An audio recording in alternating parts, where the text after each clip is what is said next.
নমস্কার, আমি শর্মিলা।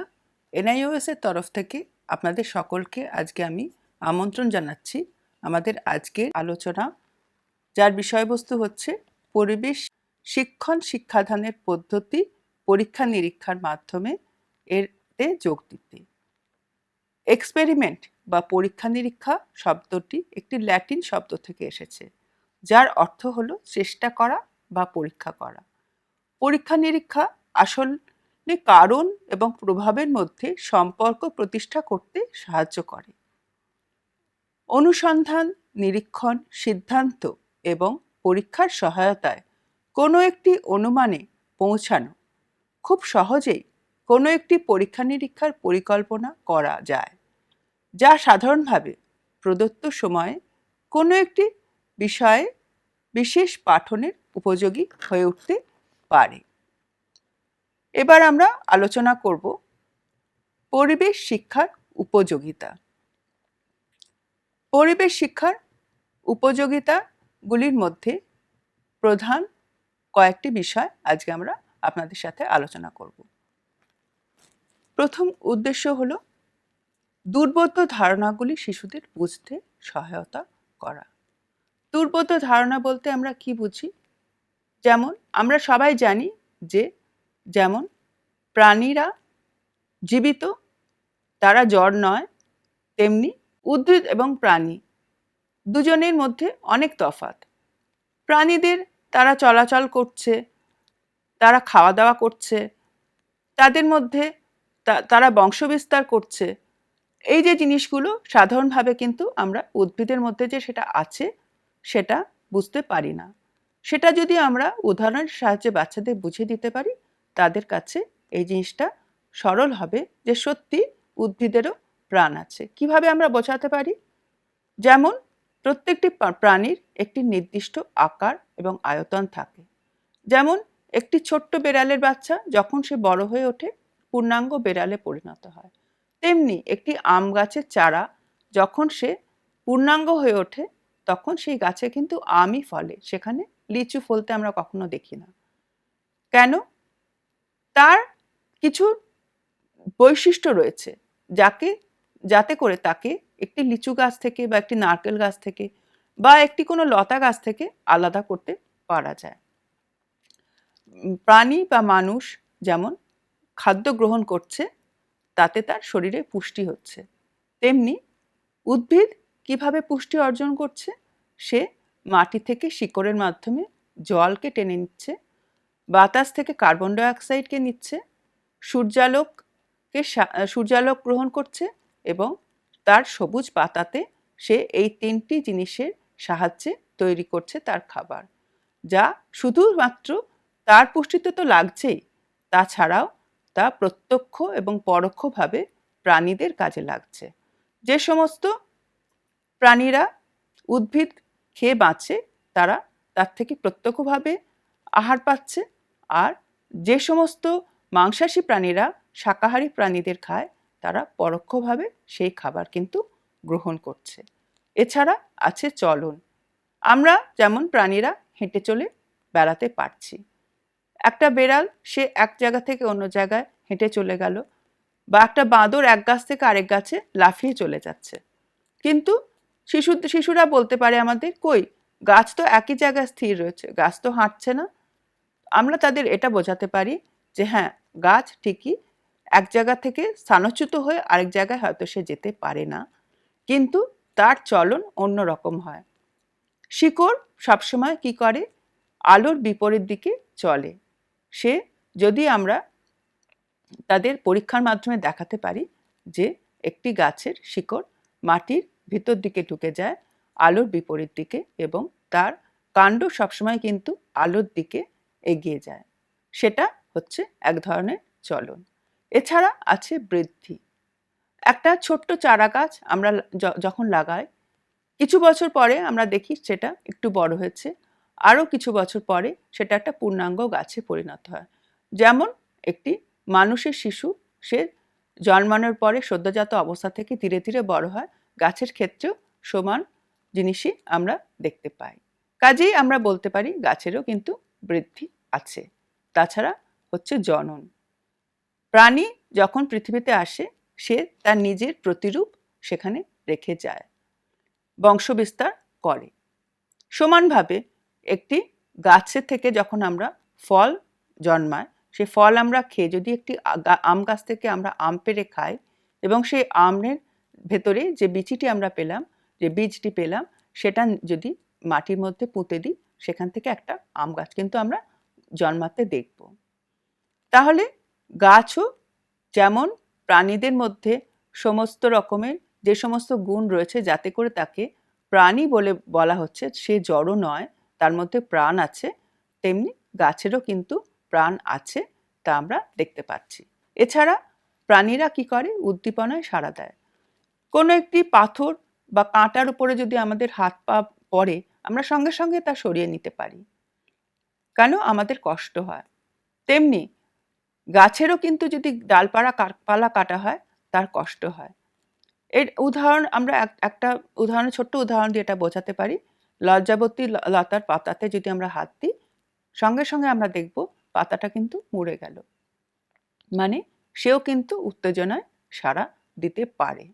তাহলে গাছের যে প্রাণ আছে, সেটি একটি দুর্বোধ্য ধারণা হওয়া সত্ত্বেও কিন্তু আমরা যদি উপযুক্ত উদাহরণের সাহায্যে শিশুদের তা বোঝাই, তারা তা বুঝতে পারবে। এরপরে কি আমরা আলোচনা করব?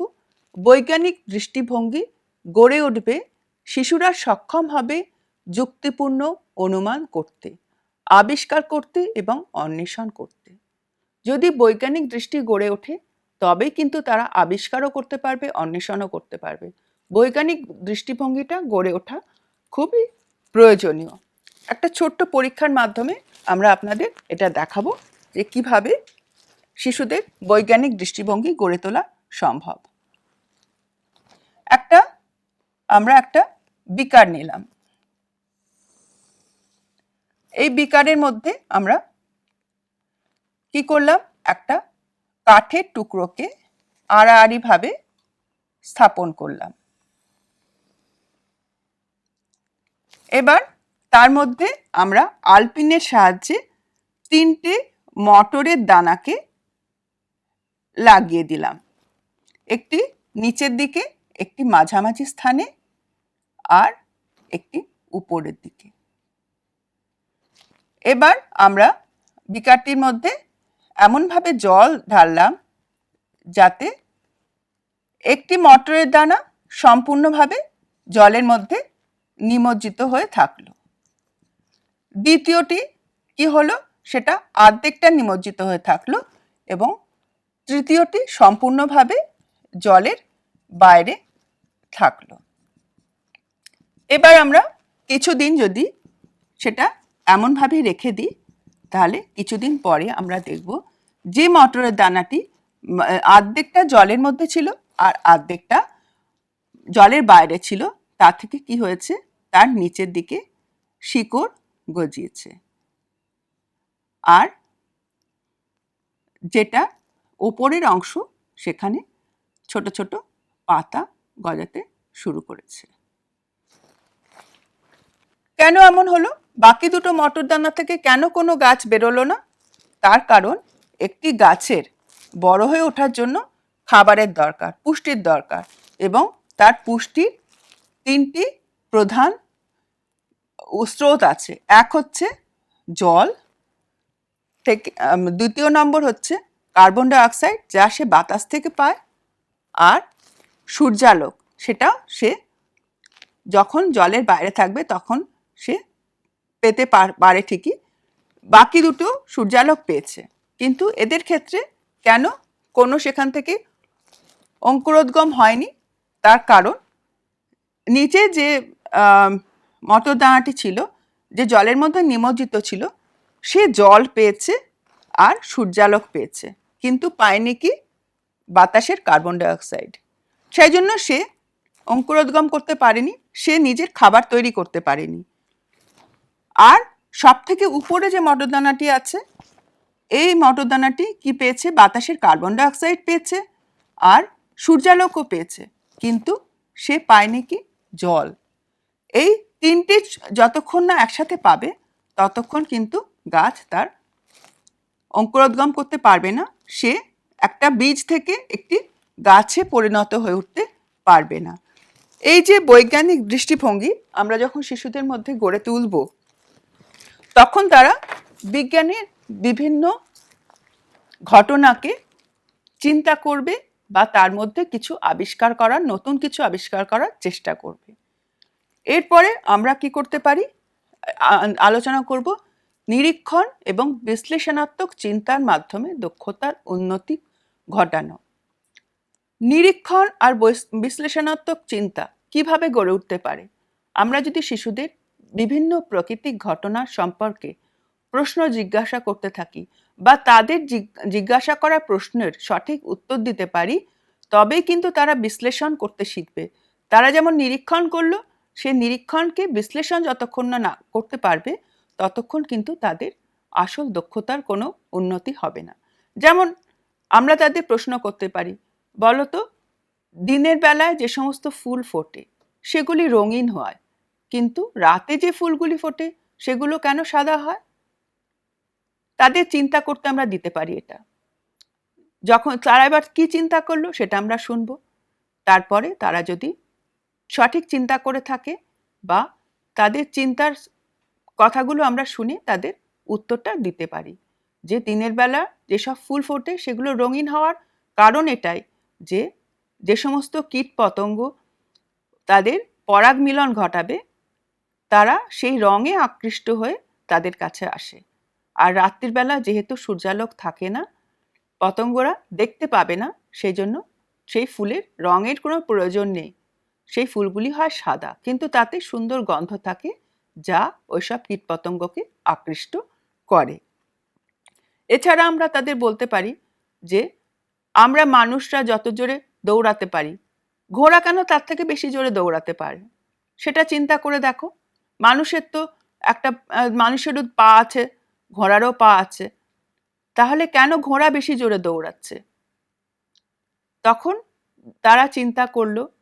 তারপরে তাদের চিন্তা শুনে আমরা যদি তাদের উত্তরটি দিই, তাহলে তারা তার মধ্যে সত্যি আগ্রহ নিয়ে দ্বিতীয়বার কথাটি শুনবে বা ভেবে দেখার চেষ্টা করবে যে আমাদের মানুষের একটি পায়ের পাতাতে 5টা আঙুল আছে। আমরা যখন দৌড়াচ্ছি আমাদের পায়ের পাতাটা পুরো কি হচ্ছে, মাটিতে স্পর্শ করছে। আর ঘোড়া যখন দৌড়াচ্ছে, ঘোড়ার কি হয়েছে, সমস্ত আঙুলগুলো জুড়ে গিয়ে একটাই আঙুল তৈরি হয়েছে, যেটাকে আমরা বলছি খুর। সেটা শুধুমাত্র মাটি স্পর্শ করছে। তাহলে সেখানে কি হচ্ছে, তার ঘর্ষণ অনেক কম হচ্ছে মাটির সাথে, সেই জন্য সে অনেক জোরে দৌড়াতে পারছে, যা মানুষ পারছে না। তো এই ছোট ছোট জিনিসগুলো, ছোট ছোট ঘটনাগুলোর পিছনে যে বিজ্ঞান লুকিয়ে আছে সেটা যদি আমরা তাদের সামনে তুলে ধরতে পারি, তাহলে তারা অনেক আগ্রহ নিয়ে কিন্তু আগে কোনো নিজে কিছু আবিষ্কার করার কথা চিন্তা করতে পারবে। এরপরে আমরা আসব ব্যবহারিক জ্ঞানের প্রসারের পথে। ব্যবহারিক জ্ঞান বলতে কি বোঝাই আমরা? শুধু শ্রেণীকক্ষে বসে নয় বা বিদ্যালয়ে বসে নয়, তার থেকে একটু বেরিয়ে গিয়ে বাইরে কিছু দেখে তার থেকে কিছু জানা। আমরা যদি শিক্ষার্থীদের বলি যে তোমরা এই বিষয়টি লক্ষ্য করো যে যে সমস্ত অঞ্চলে যত বেশি গাছ রয়েছে সেখানে বৃষ্টিপাতের পরিমাণ বেশি, আর যে সমস্ত জায়গায় গাছের পরিমাণ কম সেখানে কিন্তু বৃষ্টিপাতের পরিমাণও কম, এবং এর পেছনে কারণটি খুঁজে বার করো। তো বাচ্চারা তথ্য সংগ্রহ করবে, তারা সেটা জানার চেষ্টা করবে। এটার মূল কথা হচ্ছে যে যেখানে গাছের সংখ্যা বেশি সেখানে গাছের শিকড় কি করেছে, মাটির উপরের স্তরে জলের অনুপ্রবেশে সাহায্য করেছে, সেখানে জলটাকে ধরে রেখেছে। আর গাছ যেমন নিজের পুষ্টির জন্য মাটি থেকে জল শোষণ করছে, তেমনি যে জলটা তার প্রয়োজনে লাগছে না সেই জলটা কিন্তু সে জলীয় বাষ্প হিসেবে বায়ুমণ্ডলে ছেড়ে দিচ্ছে। সেই জল বা জলীয় বাষ্প ঘনীভূত হয়ে মেঘের সৃষ্টি করছে। আবার গাছের শিকড় যে মাটির উপরের স্তরে জলকে বেঁধে রেখেছে, সেই জলও কিন্তু সেখান থেকে সহজেই বাষ্পীভূত হয়ে মেঘের সৃষ্টি করতে পারছে। সেজন্য আমরা বলতে পারি যত বেশি গাছ তত বেশি বৃষ্টি। এরপরে আমরা জানব এই পদ্ধতির কতগুলি প্রতিবন্ধকতা কি। প্রতিবন্ধকতাগুলি হলো, শিক্ষককে অগ্রিম প্রস্তুতি নিতে হয়। শ্রেণীকক্ষের কাজ শুরু হওয়ার আগেই শিক্ষককে সমস্ত প্রয়োজনীয় সামগ্রী, পরীক্ষা নিরীক্ষার জন্য কাজে যা ব্যবহার হবে সেগুলি প্রস্তুত করে রাখতে হতে পারে। এছাড়া আর কি প্রতিবন্ধকতা আছে? সমস্ত শিশুদের এই পরীক্ষা নিরীক্ষা পদ্ধতিতে সরাসরি যুক্ত করা সম্ভব হয় না। হতে পারে অনেক শিশুকে শুধুমাত্র দর্শকের ভূমিকাতেই থাকতে হতে পারে। এর বিকল্প কি হতে পারে? সমস্ত শিশুকে দর্শকের ভূমিকায় না রেখে আমরা ক্রম বদলের মাধ্যমে প্রত্যেক শিশুকে সুযোগ দিতে পারি পরীক্ষা নিরীক্ষায় যুক্ত হওয়ার জন্য। এছাড়া কি আছে? যদিও কিছু কিছু পরীক্ষা আমরা শ্রেণীকক্ষে বা গৃহে করতে পারি, কিন্তু কিছু কিছু পরীক্ষা নিরীক্ষার ক্ষেত্রে উপযুক্ত সরঞ্জাম বা বৈজ্ঞানিক পরীক্ষাগার বা ল্যাবরেটরির প্রয়োজন। কেন ল্যাবরেটরির প্রয়োজন?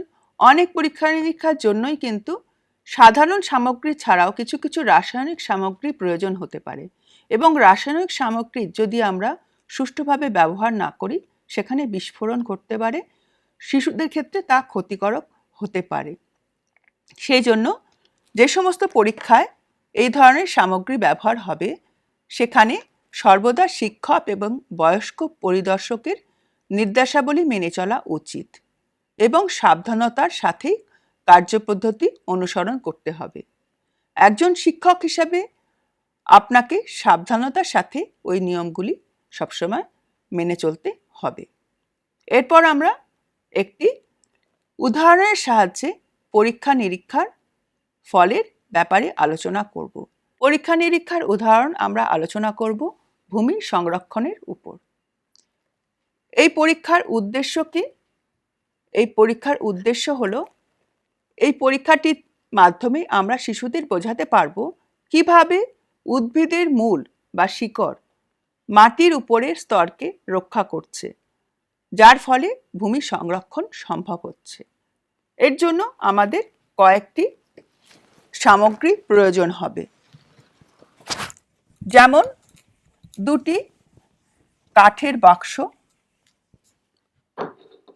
দুটি প্লাস্টিকের চাদর, আর প্রয়োজন হবে আমাদের ইটের টুকরো কতগুলি, প্রাকৃতিক সারযুক্ত মাটি, সর্ষের দানা কিছু, দুটি ইট বা কাঠের টুকরো, একটু জল, একটি টেবিল, দুটি জার এবং মোম। দুটি কাঠের যে বাক্স আমরা নেব তার দৈর্ঘ্য হওয়া উচিত 90 সেন্টিমিটার, প্রস্থ হওয়া উচিত 50 সেন্টিমিটার এবং তার উচ্চতা হওয়া উচিত 15 সেন্টিমিটার করে।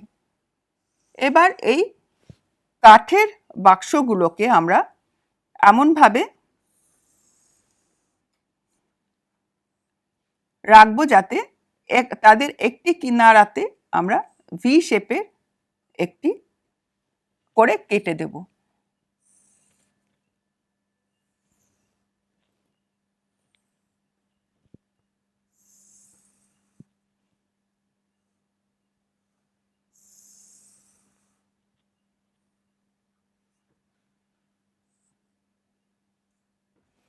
ভি শেপে কেটে দেওয়ার কি কারণ?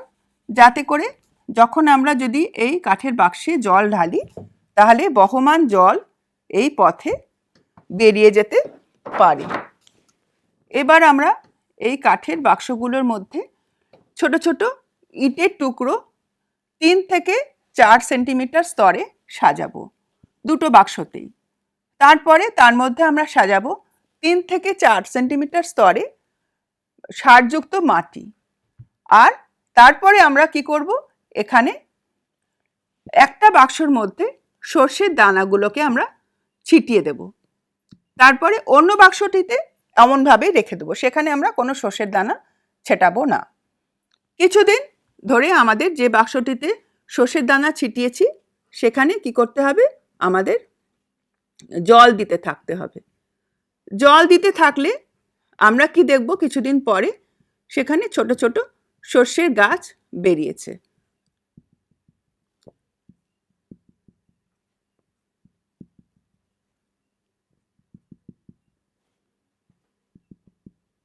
সমস্ত বাক্সটার মধ্যে কিছু কিছু সর্ষের গাছ আমরা দেখব যে তারা গজিয়েছে। এবার আমাদের সেখানে ততদিন অবধি জল দিতে থাকতে হবে যতদিন না পর্যন্ত এই সর্ষের গাছগুলি 8 থেকে 10 সেন্টিমিটার উচ্চতা লাভ করতে পারে, ততদিন অবধি। এরপরে আমরা কি করব, দুটি বাক্সকে একটি টেবিলের উপরে রাখবো।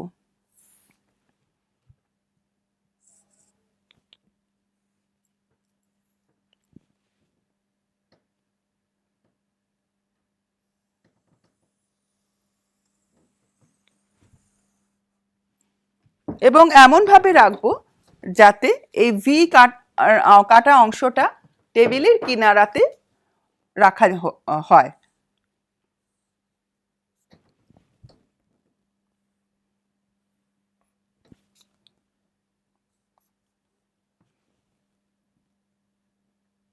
আর আমরা এই বাক্সর নিচে প্রথমেই ওই যে আমাদের প্লাস্টিকের শিটগুলো ছিল সেগুলো মোম দিয়ে ভালো করে আটকে দিয়েছি, যাতে করে এতে যদি জল আমরা ঢালি তাহলে সেই পথে জলটা বেরিয়ে যেতে পারবে না। জল শুধু বেরোনোর জন্য যে রাস্তাটা রয়েছে সেটা হচ্ছে এই ভি আকৃতি কাটা জায়গা। এবার আমরা সমান পরিমাণ জল কি করব, দুটো বাক্সতে ঢালবো। দুটো বাক্সতে ওপরে সমান পরিমাণ জল ঢালবো, আর তার আগে বাক্সর নিচে দুটো জারকে, কাঁচের জারকে আমরা রেখে দেব।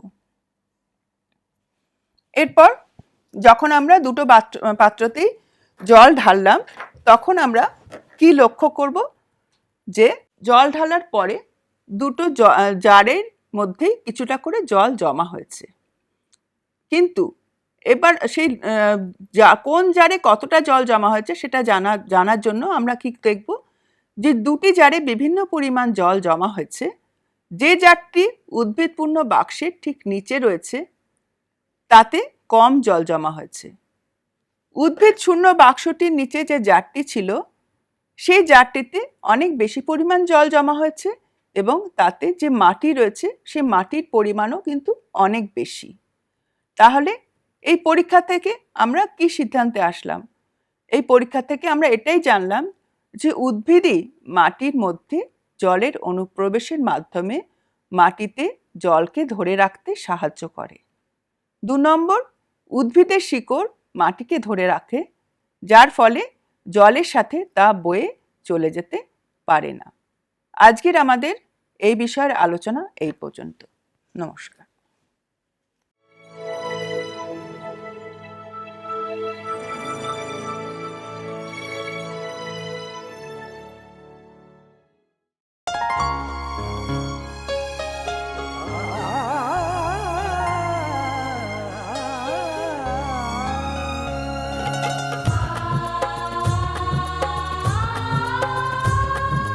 जीवन ये प्रकाशित करने, राहों को आलोकित करने, हम अपना दीपक स्वयं बने, हम अपना रास्ता स्वयं चुने।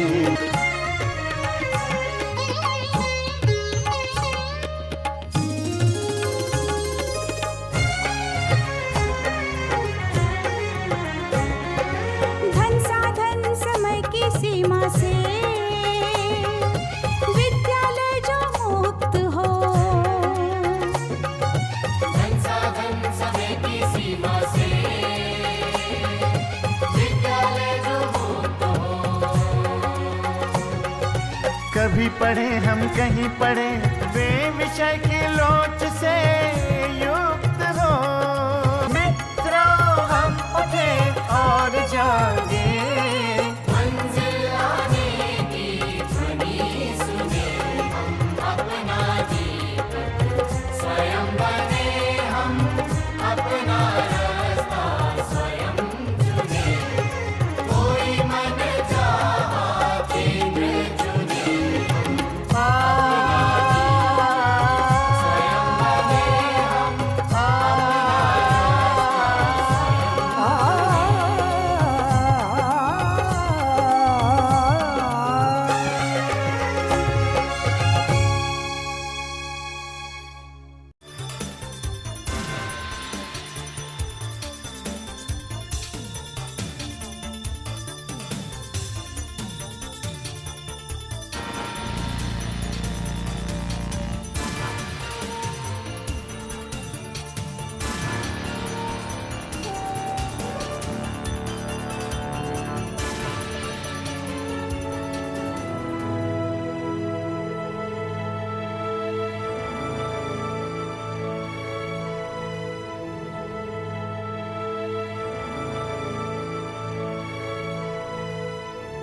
क्या आप जानते हैं एक ऐसा शिक्षा संस्थान जो दे आपकी उम्मीदों को नई ऊंचाई?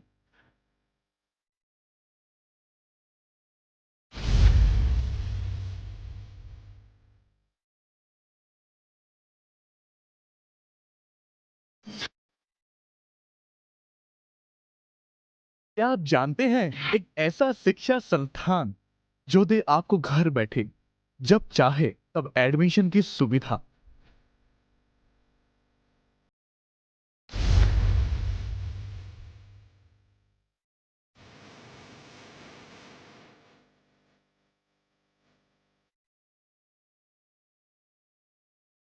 क्या आप जानते हैं एक ऐसा शिक्षा संस्थान जो आपको दे तकनीकी क्षेत्र में आगे बढ़ने का मौका?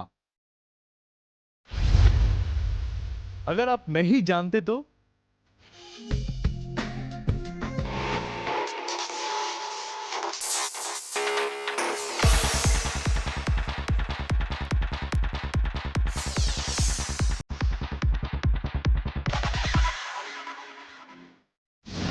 NIOS, NIOS, NIOS। जी हाँ, NIOS मात्र एक ऐसा शिक्षा संस्थान जो दे आपके जीवन को उज्जवल भविष्य और सुगम राह। 25 लाख शिक्षार्थियों ने किया भरोसा इस शिक्षा संस्थान पर और किए आगे बढ़ने के मजबूत इरादे।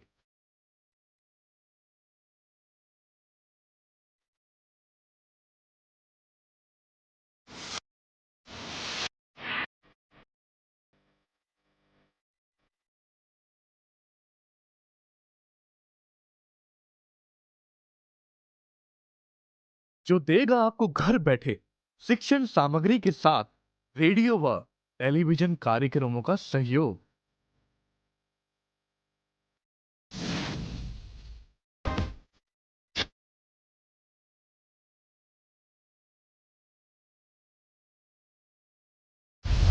अरे वाह, ऐसा सुनहरा अवसर और कहा। अब होगा सबका सपना साकार। यकीन नहीं होता अब शिक्षित होना होगा इतना आसान।